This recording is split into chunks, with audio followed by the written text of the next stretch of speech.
Okay.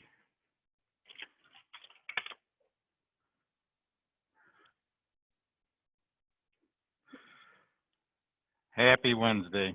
Any general questions or problems before we get going?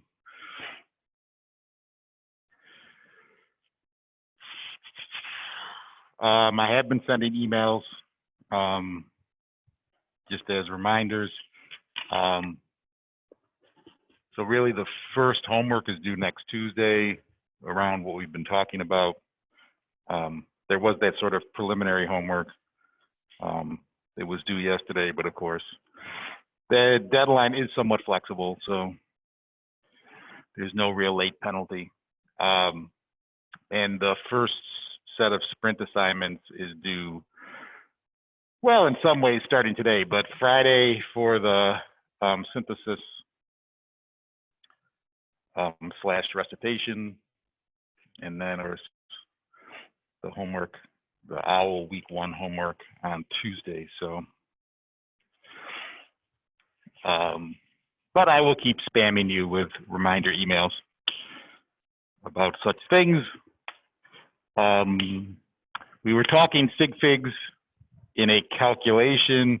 And again, the real issue with sig figs is one thing and one thing only, right? It is an attempt to accurately represent the accuracy or precision with which a measurement was done, right? And so this is very much a lab thing, right? It is not a theoretical thing necessarily, if you're doing a theoretical calculation, but there's a fundamental accuracy limit on any measurement you take, short of counting, I guess. Although even then, if you're counting large numbers of things, it's easy to miss one. And if I'm then taking my measurements and calculating something else, right, that calculation also has limited accuracy because the numbers that went into it had limited accuracy. And we were doing this on the whiteboard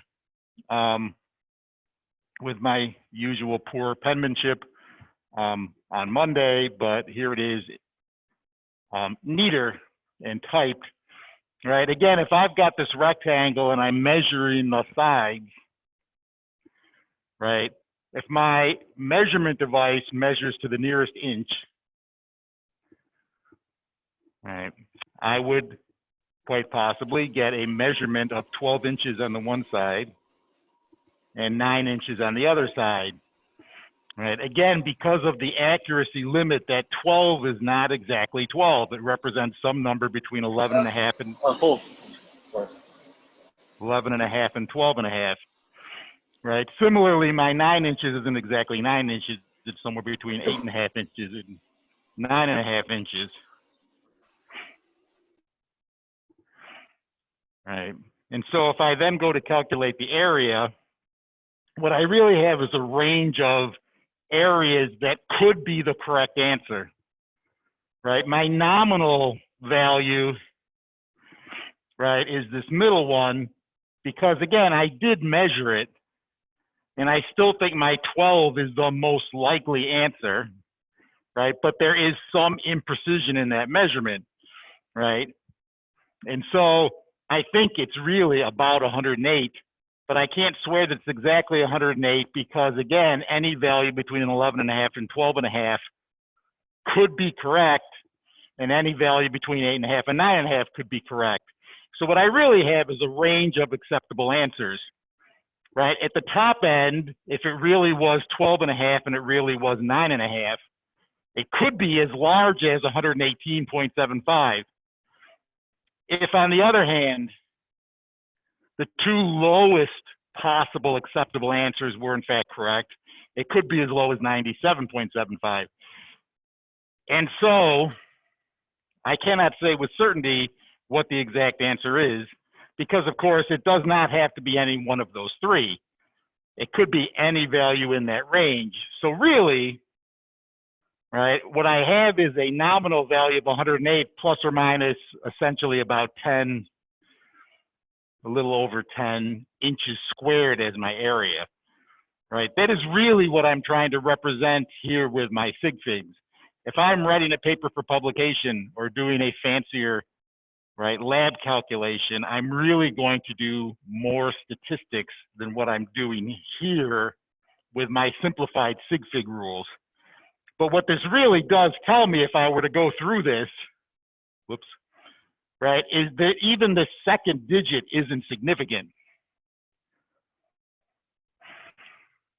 right?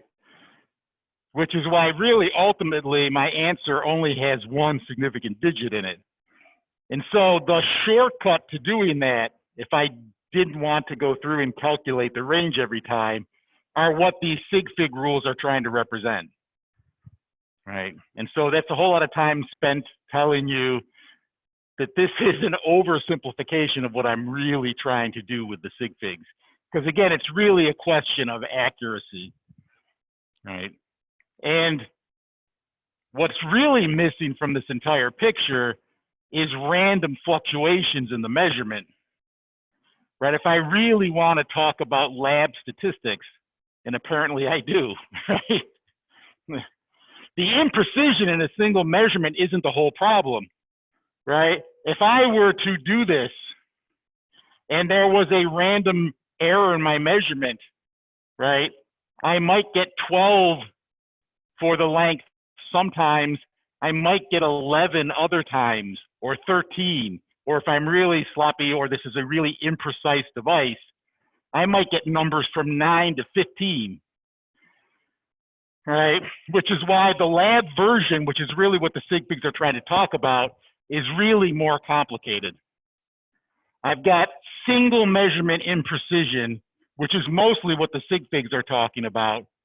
But again, the sig figs really represent measurement accuracy, and measurements also have random errors, which we're not talking about. Right? And so this is really a simplified system for doing a single calculation that's trying to represent a measurement error. But again, don't take it as gospel. As you get to more advanced labs, I don't know that Gen Bio or Gen Chem or even physics will give you the complete version of this. They will probably throw standard deviations in here as a measurement of random errors, right? But the real picture is more complicated, right? My simplified sig fig issue really boils down to two rules that is trying to represent what we just saw in terms of the range. That limited accuracy means even though my calculator might give me 9 digits, they're really not all known. And there are two distinctly different rules. The simplest one is multiplication and division. I say simplest one mostly because of the way you do the calculation, right? Unless you're old school and still do it with pencil and paper, or you want to be a smart aleck and you use an abacus, right? You punch your numbers into a calculator or a cell phone and it spits a number back at you, right? Because of the way you do it, the multiplication and division rule is easy because you can tell based on the numbers you typed in how many sig figs the final answer should have, right? And the rule is simply that the answer has the same number of sig figs as the least number of sig figs in the calculation. So for example, if I multiply 1.0 times 12.055, 1.0 is 2 sig figs. 12.005 is 5 sig figs. Write this down, 2 is less than 5, right? 2 is the least number of sig figs in the calculation, so the answer should only have 2 sig figs, right? And we essentially saw that in that previous calculation, by the way, right? I had 2 sig figs times 1 sig fig. The answer should only have 1 sig fig, right? The addition and subtraction rule, in some sense, isn't any harder, except for the way you do calculations, which is you don't do them with pen and paper anymore. You type them into the calculator. And in that case, it is hard to tell based on the numbers themselves how many sig figs the final answer should have. because it is not based on what you see in terms of the number of digits in each number. It is based on the decimal positions they have in common, right? The answer has the same, right, last decimal place that all the digits have in common, right? This is especially tricky if your numbers are in scientific notation because you have intentionally moved the decimal point that you see from where it actually lies, right? It is clearer if you actually line up the numbers, right? So again, if I'm doing multiplication, it's easy. As a result, by the way, this is the rule that always gets applied even when it shouldn't, because it's the one you can most easily see.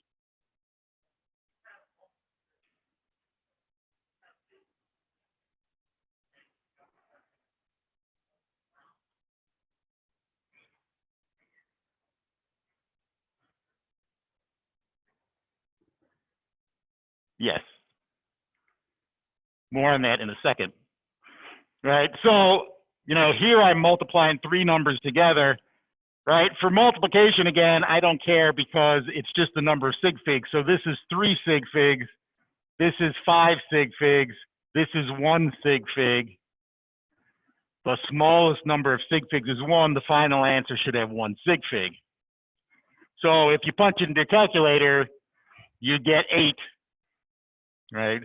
464.48064. Technically, only the first digit is significant, right? So I round it to 500. Again, because of the whole place marker zeros, it is least ambiguous.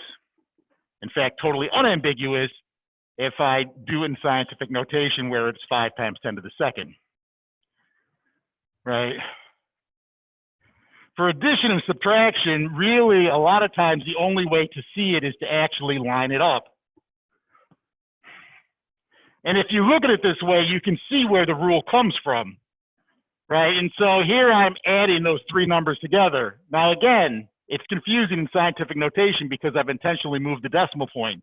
So I moved them back. But instead of using place marker zeros, I use place marker question marks because my place marker zeros I just added, right? To get the decimal point in the right place, I really don't know them. And so 127, 1.27 times 10 to the second, right? 1.6 times 10 to the 3 is 1600, but I don't really know these two decimal positions, right? The same with my 65,000 or 657,000.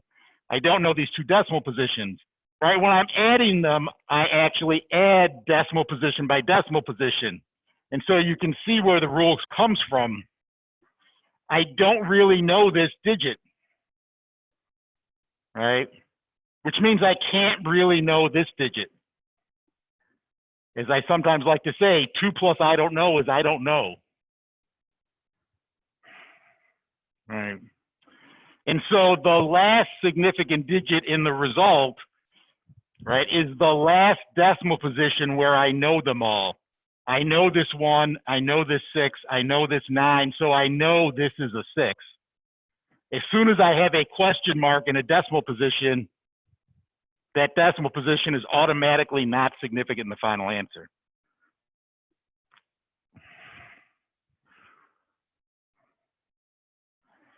Right, and so you can see from this calculation why it is harder to apply. If I'm just looking at the numbers up here, whoops.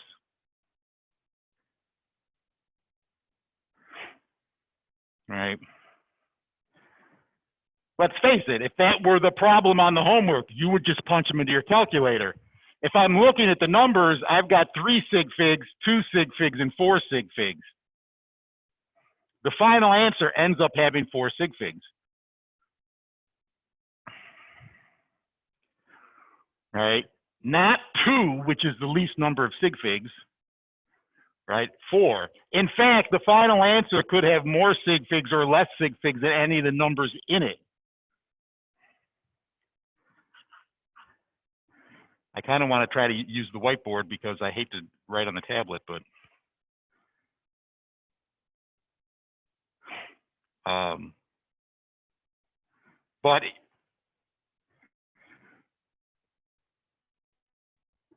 let's,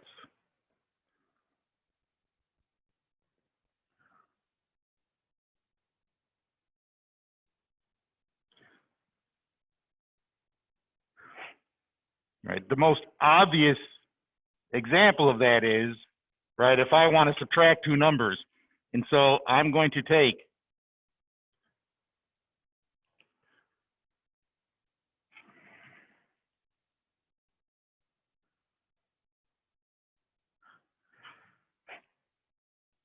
oh my goodness, my stylus is not working, so now I have to write with the mouse.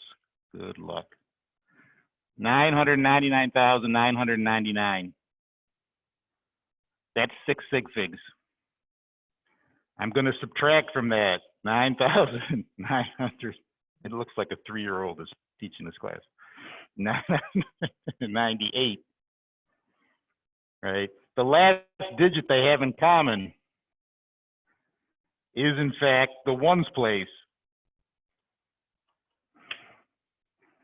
And so it is significant. It's also the only digit I have left.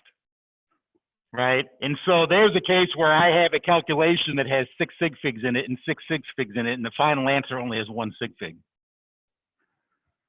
Right? And if I turned it around and added the two numbers together, the final answer would have 7 sig figs. Right? And so, right, the only reason I say that addition and subtraction is harder than the multiplication and division is because really the only time you can see it is if you line it up like you're doing at old school, as opposed to just typing into the calculator, unless you're really good at mentally positioning decimal points in your head.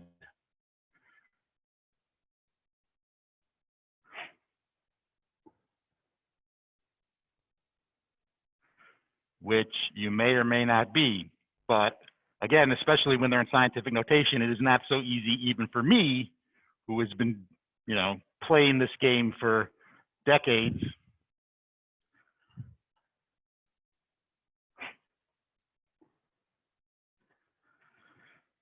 And so it is harder to apply just because of the way you do the math.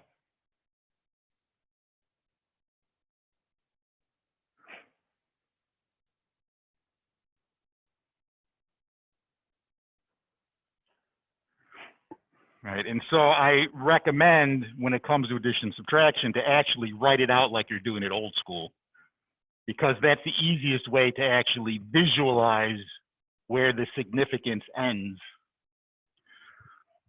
Right. And to the earlier question, I am then always just rounding to that last digit. Right, in the case of the previous example, right, it's a 6 in the first non-significant position, so I round up. Right, in the case of the most recent example, right, it's a 2-ish, right, and so I round down. Right. And it is that easy or that hard. The only added complexity is I could have a calculation that involves both addition and subtraction and multiplication and division. All right. And so now I have both rules in play. And so, all right, the way I tend to phrase the rule here is whenever I do an operation, I apply the rule. Okay. But I don't round until I've done all of the calculations.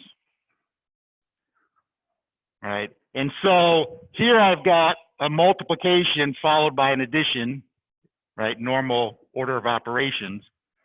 When I do the multiplication, I'm going to apply the multiplication rule. but I'm not going to round.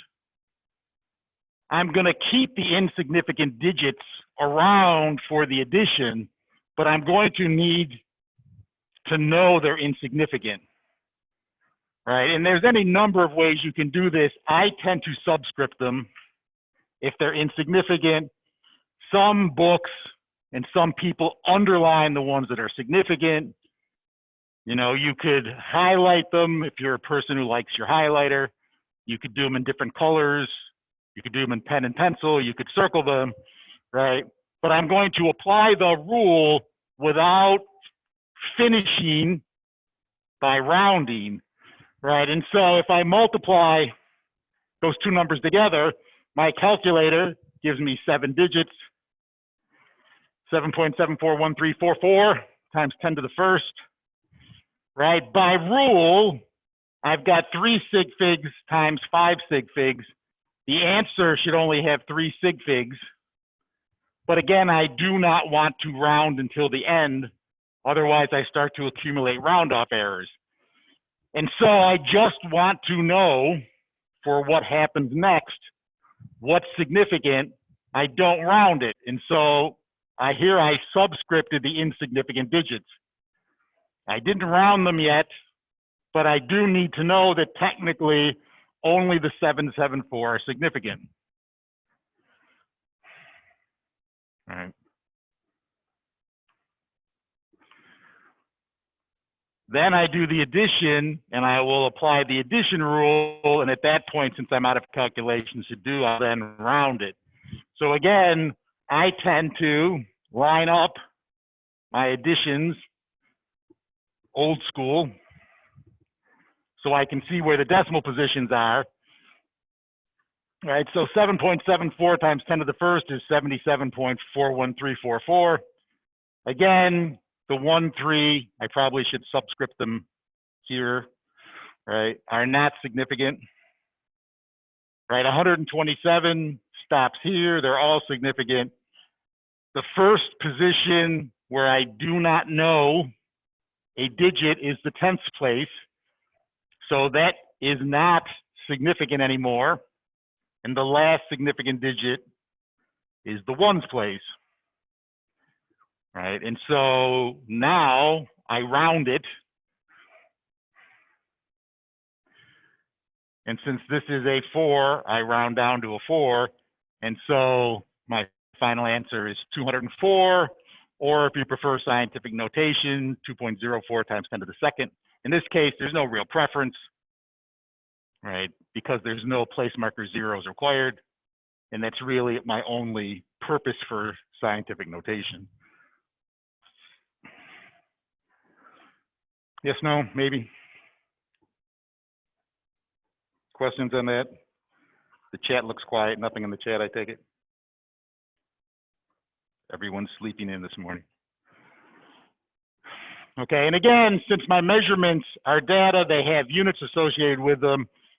So just a word about what happens to the units in the calculation. Again, it is different for multiplication, division versus addition or subtraction, right? In the case of multiplication or division, the units simply combine, right? So if I take my height in inches and my weight in kilograms and multiply them together, I get a completely meaningless number, right? Which is my weight times my height, right? But it has units, kilogram, inches, right? Preferably, of course, if you're doing a calculation, the units you get have some meaning. Like when we did inches times inches to get inches squared, which is an area. But I can multiply any two numbers together and get a meaningful result, right? I can take my height and your age and get a number, inch years. What does it mean? Absolutely nothing. It's just fun with numbers. But there's no issue if I'm multiplying or dividing because the units just combine, right? Addition and subtraction, the units don't combine. In fact, I technically cannot add two numbers together unless they have the same units, right? It is technically impossible to add my height to my weight and get anything right? Because 73 inches plus 100 kilograms is 173 watts. There's no good way to combine the units, right? And so if we're adding or subtracting, the first thing you have to do is make sure the numbers have the same units. You can kind of see this with money, right? I have $32 in my wallet and 48 cents in my pocket. Payday, right? I can't add those two numbers together. Yes, I know you just did it in your head and you realize that if you knock me over the head, you can score $32.48. But that's $32.48. They're still two separate entities. If I want to combine them into a single number, I can't add them. 48 cents plus $32 is 80 nothings, right? So technically, when you do the math to add them together, what you did, even though you say it is $32.48, is you converted the cents to dollars, because then they add. It's technically $32.48, which we say in common parlance is $32.48, right? But I really needed to convert cents to dollars, or if you want to feel richer, right, convert dollars to cents. I have 3,200 cents plus 48 cents. I now have 3,248 cents. Right. But if I'm going to add two numbers, they have to have the same units or they do not combine. Right. 3 minutes on density. Right. Again, most of the conversions we did up till now were strictly editorial. Right. Inches to feet, dollars to cents. Right. Ultimately, what we really want to do, if we're doing something really scientific, and in our case, chemical, is convert a unit into a completely different type of unit. Right. I want to turn grams of aluminum into grams of aluminum oxide. That's actually a chemical reaction, but for us, the chemical reaction boils down to a conversion factor. Right. And you can do it, right? You can do anything if you have the right conversion factor, and ultimately it counts as chemistry, a balanced equation where you're eliminating one unit and creating another. If you all want to be rich, come up with this conversion factor, right? Convert poop to gold, the alchemist's dream. Right, and so one of the first sort of scientific units, this is more physics than chemistry, but it is nonetheless a scientific unit, is density. Now, depending on your earth science / chemical experience, you know, there's density equals mass over volume, and it's all this algebraic relationship. I would like to argue density is simply a conversion factor. There's no algebra necessary here, because density in its units, which is always my focus, has two different units. It has a unit of mass and a unit of volume, right? Anything that has two units in it is a conversion factor. You make $11 an hour. That is in fact a conversion factor. It is the conversion factor for turning time into money. Right? I drove here at 70 miles an hour. Don't tell anyone.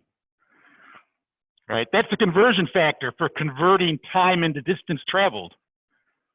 Right? Density is really just a conversion factor because of its units.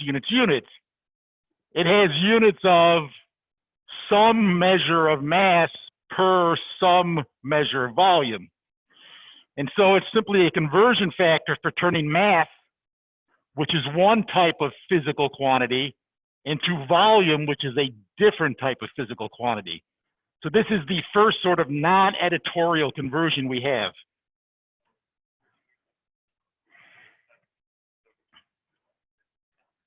They're all fancy ones. Our life is nothing but multiplying by one, which makes both my existence and your tenure in this course seem more useless, right? But really, 75% of the time, that's all we're doing. It's really just a question of finding the right fancy version of one. This is a fancy version of one. What density really tells you is equivalence. It's a mass volume equivalence. 1 milliliter of steel is equivalent to 3 grams of steel at room temperature to 1 sig fig. I believe it's actually 2.70 at 25 degrees Celsius, right? And so it's really just a fancy one. And of course, like all fancy ones, it's still one even if you invert it. So density ends up being a way of going from grams to milliliters or milliliters to grams, or again, whatever other unit of mass or volume you want to use, right? And so it's just another conversion factor. It's our first sort of semi-scientific conversion factor. And so here's a little density problem. I told you the density of aluminum, of course, you could also look it up. It is temperature dependent, but there's tables of it. And I have a block of aluminum that is 1 meter on each side, right? And I ask for the mass of the block. Again, here is where I need to be thinking sort of in units, but also types of units, right? The density is mass and volume. My length is distance, right? Volume is distance cubed, right? And so the first thing, if I'm going to use density, is I need either mass or volume. In this case, because I have the length of each side of the block, I can get to volume, right? If it's 1 meter by 1 meter by 1 meter, the volume is meters cubed, right? Like most problems, I always start with the thing I actually know, the thing I measured, right?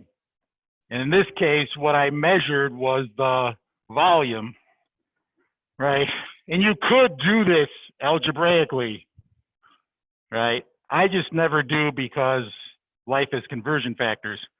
Ultimately, what I really want to do is take my meters cubed, which I measured, and turn it into the grams that I want to know.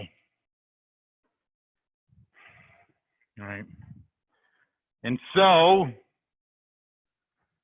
right, there's multiple conversions I need to do because the density I have is in grams per milliliter. That won't work, right?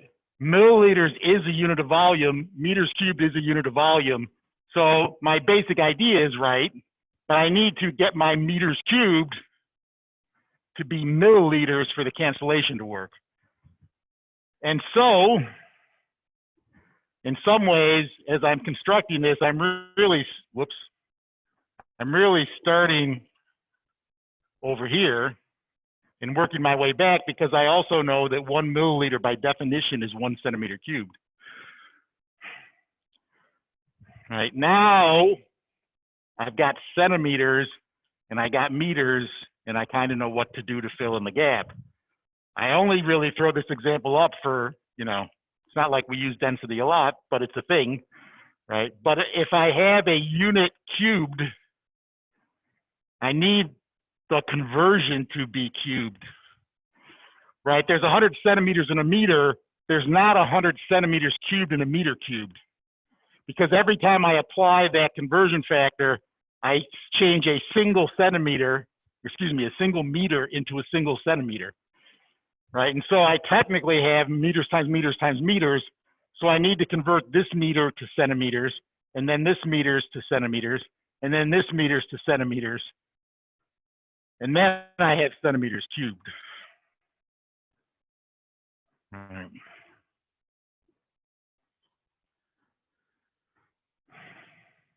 All right. And I do want to spend at least a little time on that worksheet So I kind of want to end here. The only thing I need to say is sig figs, right? This is one sig fig in my starting number. And so quite frankly, since all I did is multiply, no matter what my conversion factors are, I'm going to only have one sig fig in the answer. Okay. But I do want to say, right, this is 2 sig figs.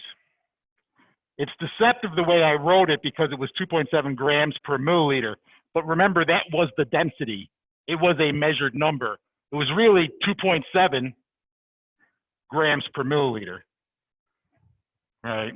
And so even though I kind of wrote it that way, in some ways I should write it as 1.0 milliliters on the bottom, right? Because it was a physical constant that had compound units, right? This whole digit here, this whole conversion factor has 2 sig figs. These other 4 conversion factors actually have 100,000 billion sig figs because they are exact definitions, right? There is not approximately 100 centimeters in a meter unless I measured the meter, right? If I measured it and it's 1 meter, remember that's technically somewhere between half a meter and 1.5 meters. But in terms of meters by definition, there is exactly 100 centimeters in a meter. Not a fraction more, not a fraction less. Because it's exact, it has an infinite number of sig figs. The same for 1 milliliter to 1 centimeter cubed. That is an exact definition, right? And so it has infinite sig figs, even though I write it with a limited number of sig figs just because how many sig figs do you want to write, right? And so anything that's defined like that has unlimited sig figs. It's only measured numbers that have limited sig figs. 12 in a dozen. It's not approximately 12, it's exactly 12. 5,280 feet in a mile. It's not approximately 5,280. It's exactly 5,280. So any defined number has an infinite number of sig figs, and so it never limits the sig figs in the final answer. All right. Questions on that?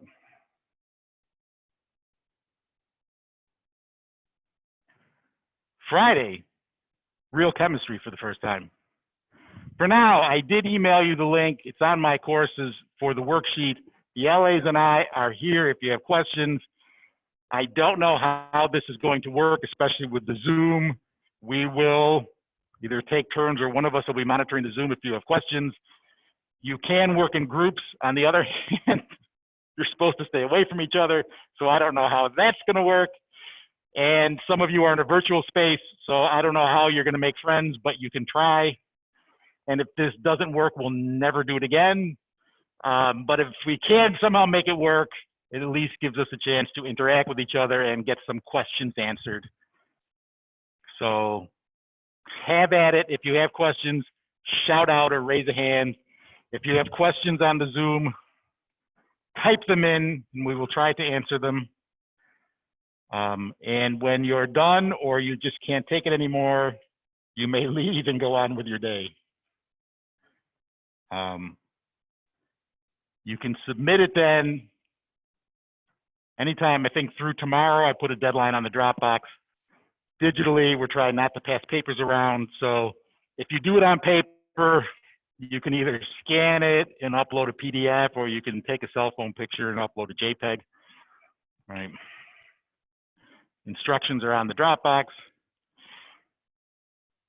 I'm going to stop talking. Yeah.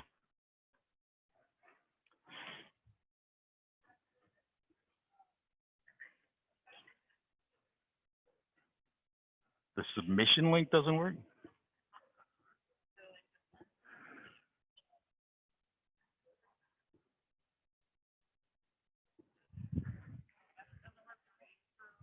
It doesn't work for you?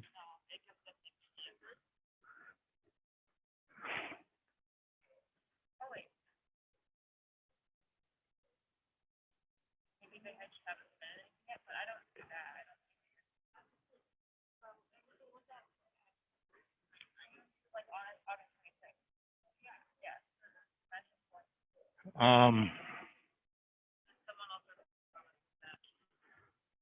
that's, you should see what she's seeing.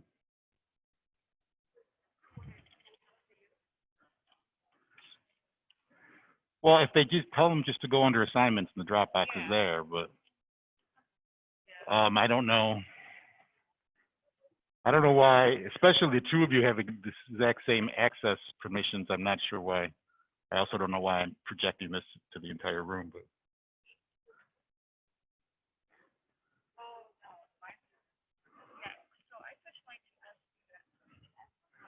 Oh yeah, yeah. But there, whoever emailed you is also a student, so. I don't know, tell them to try again, or I don't know. Or just go to the assignment tab